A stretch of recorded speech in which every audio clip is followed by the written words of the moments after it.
Buenas tardes, estimados participantes de la unidad curricular Cátedra o Materia Derecho Procesal Civil 1. En la tarde de hoy le doy la más cordial bienvenida a nuestro tercer y último encuentro sincrónico que corresponde a la llamada ejecución de sentencia. Vamos a cortar. Bien, perfecto. Estamos conectados. Bien. La ejecución de sentencia, en la cual, pues dentro del procedimiento ordinario, pues es la última etapa, prácticamente el último momento donde precisamente ya la sentencia, primeramente, ha adquirido un carácter definitivamente firme, es decir, ella ha pasado por todos los mecanismos de la revisión, tanto apelación como casación, si dio lugar a la casación, y una vez que se venzan los lapsos y el expediente retome su lugar de origen, que es el tribunal donde se inició el juicio, ahí es donde precisamente se apertura el momento de la ejecución de sentencia, que sencillamente corresponde a la materialización de la pretensión indicada en la demanda. En un ejemplo muy sencillo, si yo pedí el pago de una cantidad de dinero, la ejecución de sentencia va a conllevar que se realice el pago de ese dinero. Eso es lo que mayormente corresponde a una ejecución. Por supuesto, pues muchas veces se presentan situaciones en donde, bueno,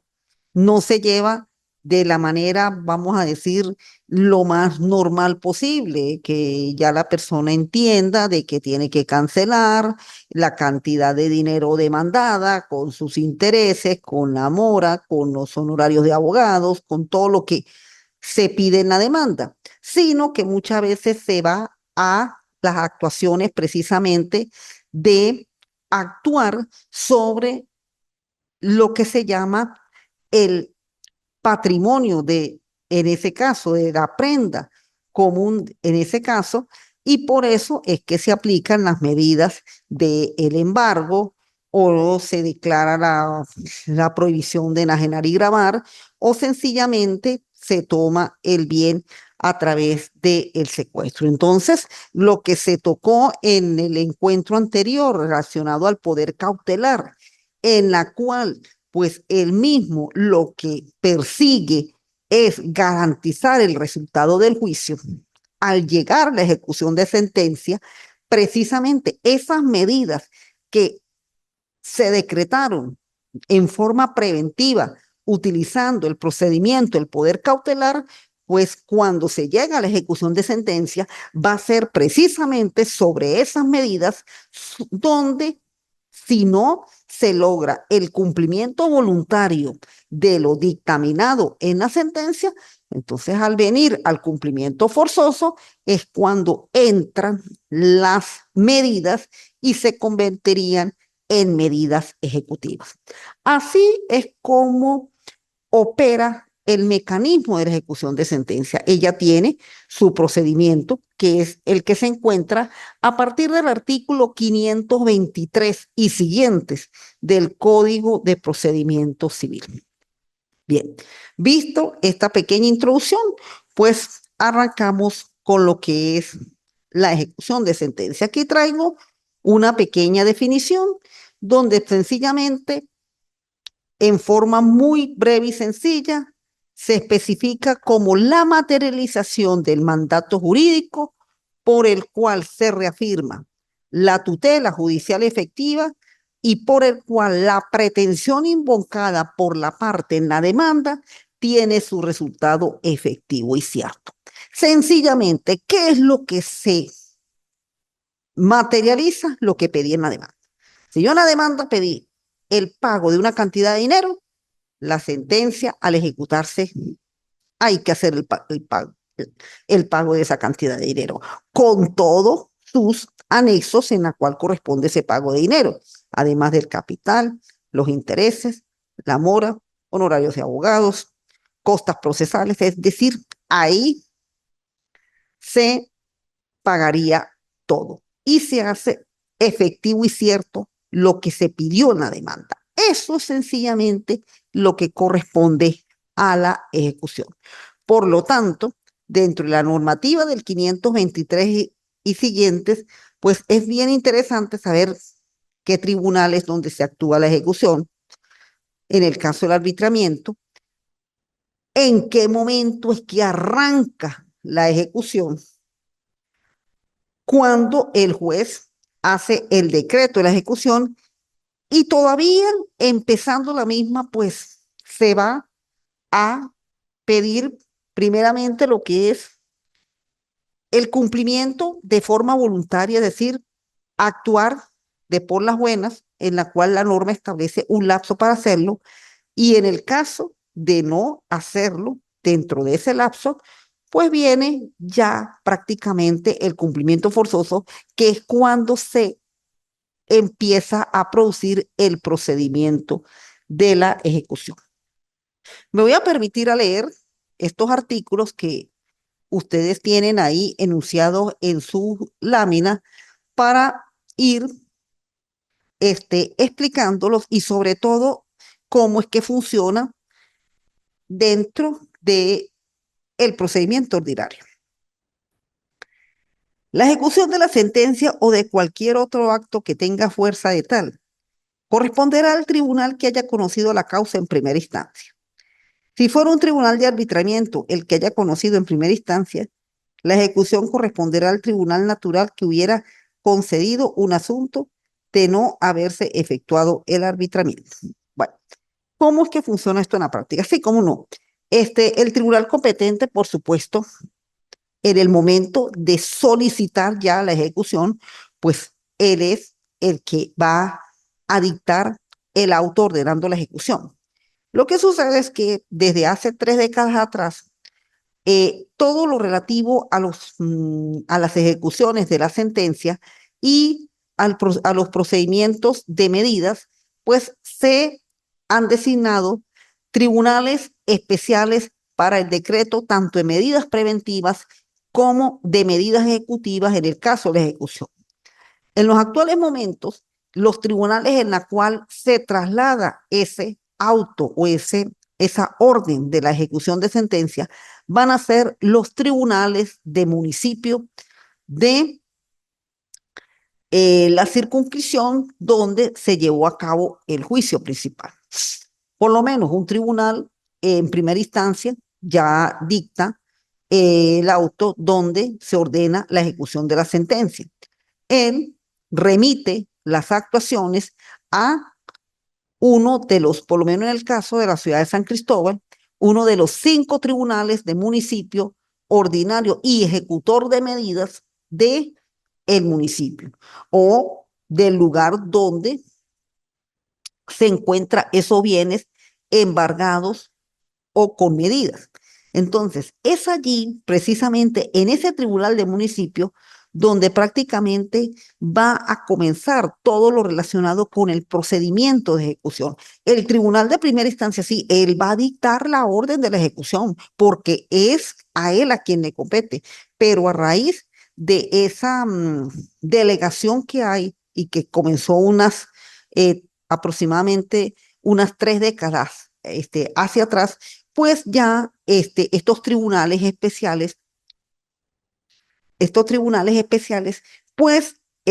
ellos dictan precisamente o llevan a cabo la realización de ese procedimiento, tanto para las medidas preventivas como las medidas ejecutivas, sobre todo lo que tiene que ver con las medidas de embargo, con las medidas de secuestro, porque con la medida de prohibición de enajear y grabar, sencillamente pues se oficia al tribunal de, el tribunal de la causa ya prácticamente ordena el mandamiento de ejecución a donde se encuentra la medida o donde se encuentra el bien objeto de esa medida para prácticamente pues hacer sencillamente el impedimento de que ese bien hasta que no quede resuelta la sentencia no puede ser movido de en eventual operación que tenga que hacerse de subasta si se llegara a producir la misma. Bueno, entonces, cuando se hace la solicitud de la ejecución y el tribunal competente eh, la otorga, tiene que existir primeramente que el que solicita la ejecución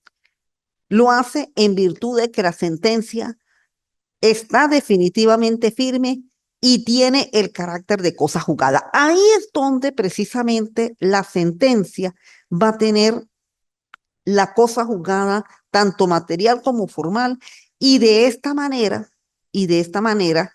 se comienza a actuar para obtener que la sentencia se cumpla.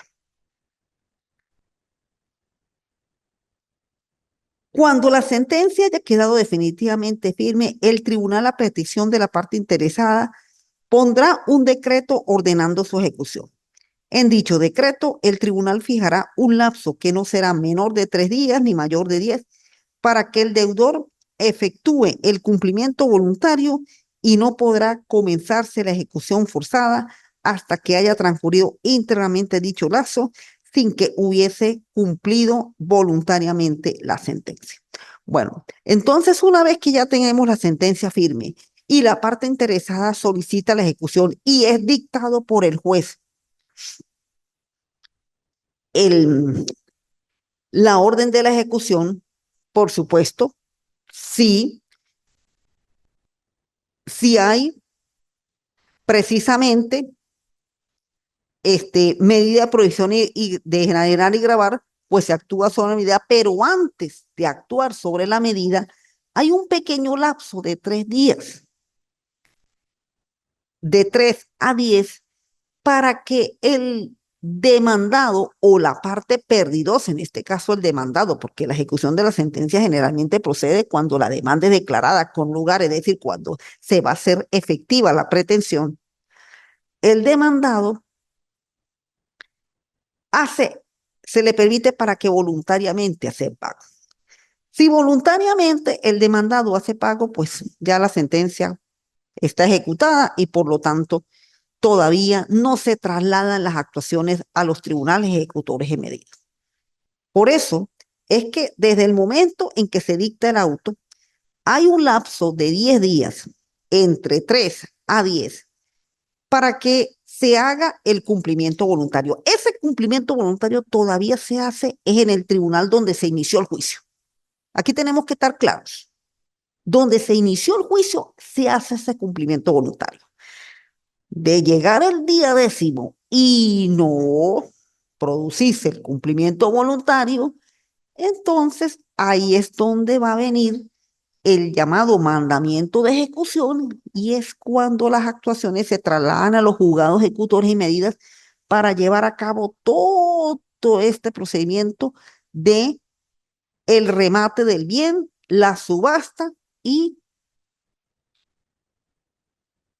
el pago de o el cumplimiento de la sentencia.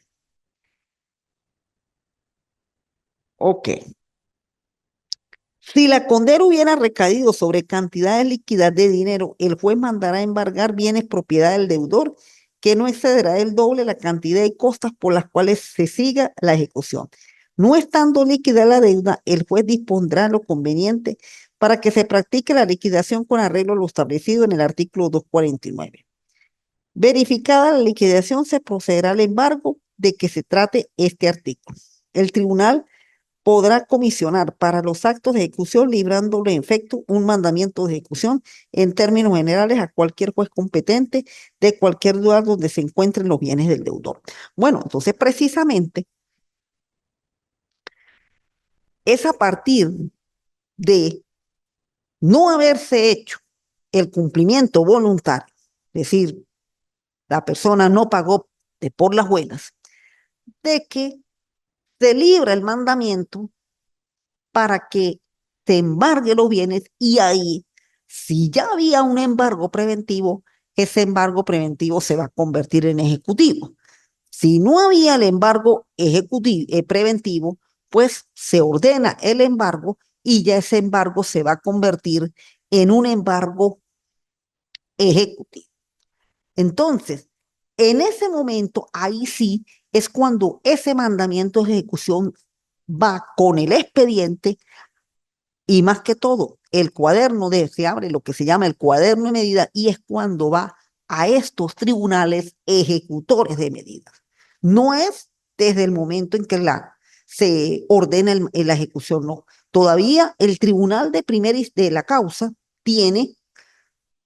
la potestad de que ahí termine el juicio, porque si paga voluntariamente ahí en el tribunal, el juicio termina. Pero si no lo hace, al venir el cumplimiento forzoso, es cuando se da el mandamiento de ejecución y con el mandamiento de ejecución las actuaciones se van a los tribunales ejecutores de medidas y estos son los que a la final van a llevar a cabo todo el procedimiento de la ejecución. Entonces, acá tenemos, bueno, tribunal competente, como les estaba indicando, en qué momento es que entran los tribunales ejecutores de medidas, bienes ejecutables y no ejecutables de la sentencia, embargo preventivo y embargo ejecutivo. Siguientes, la primera se practica en cualquier estado y grado de la causa, el segundo en la sentencia definitivamente firme. Los sujetos intervinientes del embargo, peritos, tasadores y depositarios, suspensión de la ejecución de sentencia, procedimiento de ejecución 527, 28, 29 y 30. Bueno, en estos artículos, a partir del 529, pues prácticamente el juez ordena a que, como no hubo el cumplimiento voluntario, se disponga a actuar sobre los bienes del deudor. Y esos bienes del deudor puede ser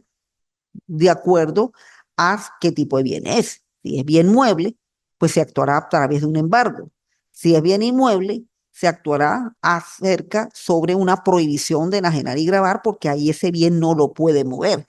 Y puede ser también un bien determinado, como en el caso del secuestro. Entonces, una vez que este, eh, se reúne de acuerdo con la cantidad que vaya a ejecutarse, la reunión de esos bienes tienen que pasar por determinados avalúos realizados por peritos y se nombra un depositario para la custodia de estos bienes.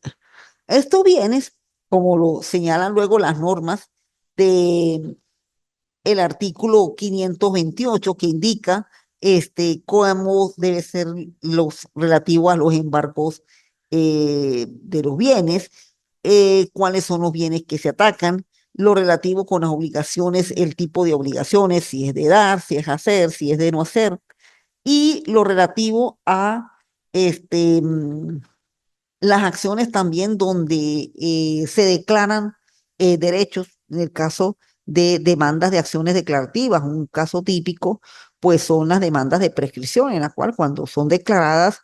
con lugar a la demanda y se declara una propiedad, pues prácticamente la sentencia se convierte en título y la sentencia pues prácticamente va a ser registrada. Pero una vez que estas personas, los peritos y los depositarios, el perito es el que hace el estudio del avalúo, el depositario es el que tiene los bienes bajo su custodia, pues es donde comienza a publicarse lo que son los llamados, al hacer los avalúos, esos los llamados actuaciones para llevar a cabo los remates y las subastas del bien, porque el bien se subasta primeramente a los fines de conseguir lo que son los mejores postores. Y al conseguir los mejores postores, pues a la final el bien se remata, se hacen las respectivas publicaciones de los carteles y esos carteles pues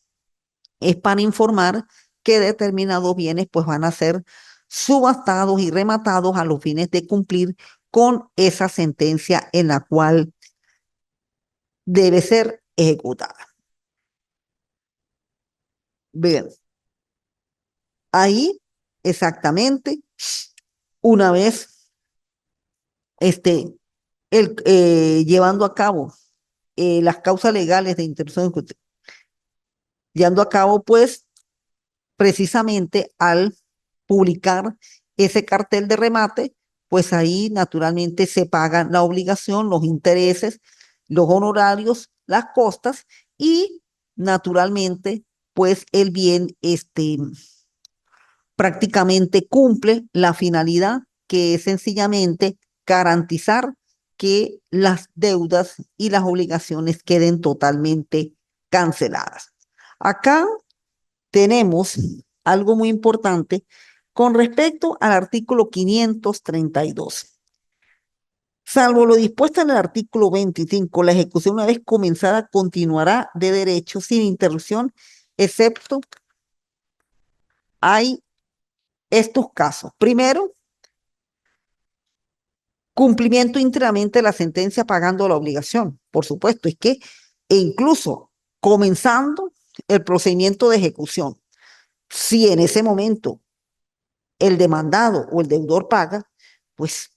ya no hay necesidad de seguir con la ejecución. Prescripción de la ejecución, es decir, dejaron pasar determinado lapso de tiempo y la ejecución no se realizó. El juez, al examinar el documento producido por el ejecutado en el pago de la obligación,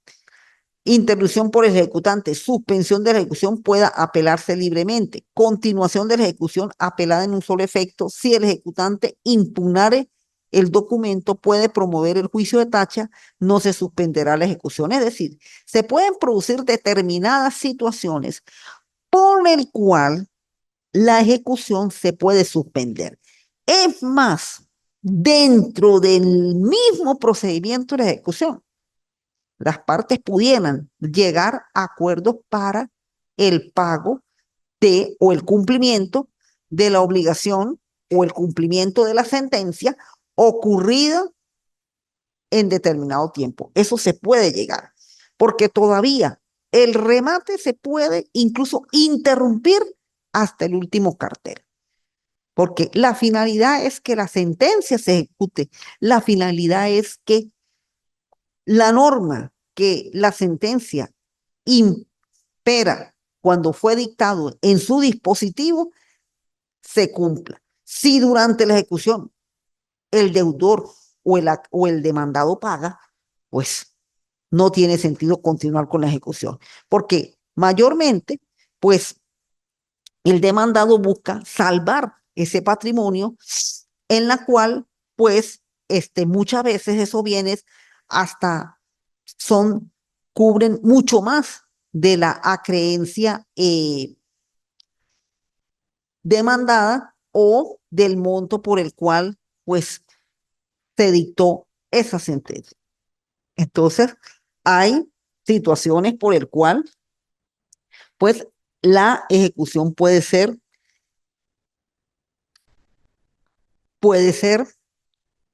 suspendida o interrumpida hasta en la cual puesto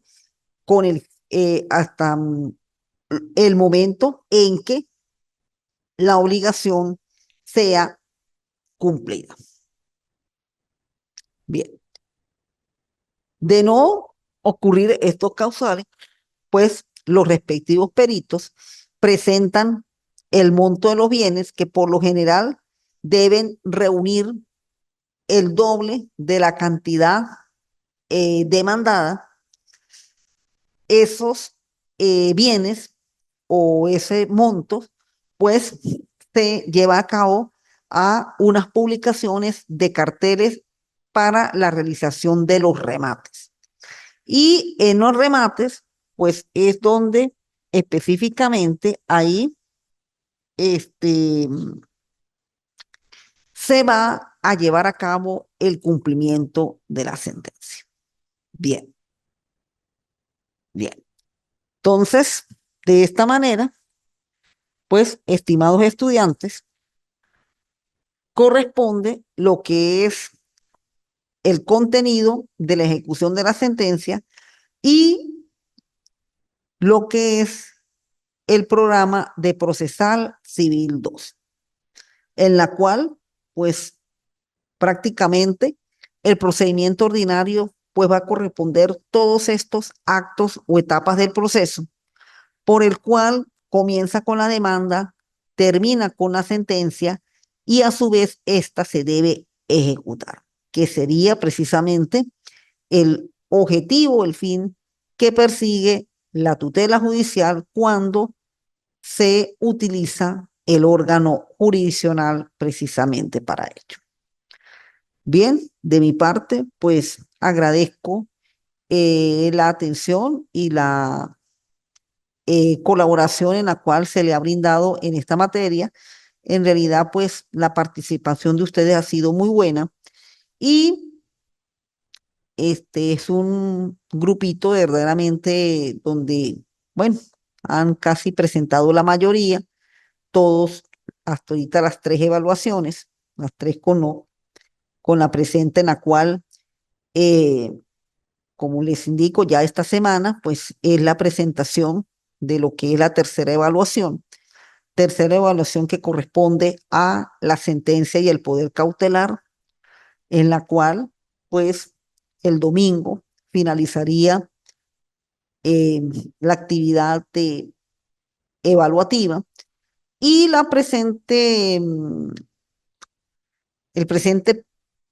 la presente unidad que acabo en este momento de explicar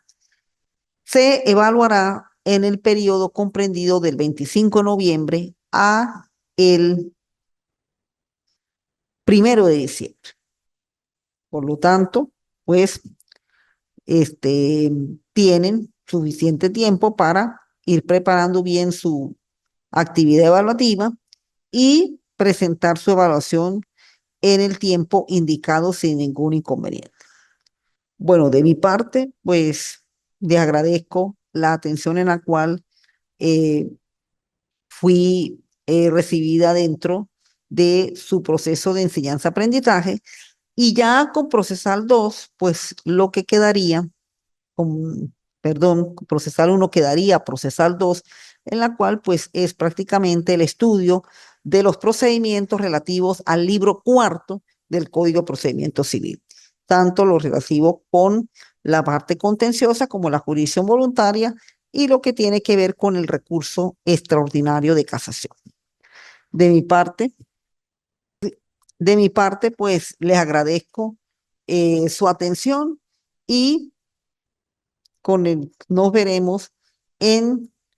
el próximo trimestre. Que tengan todos muy buenas tardes y hasta luego.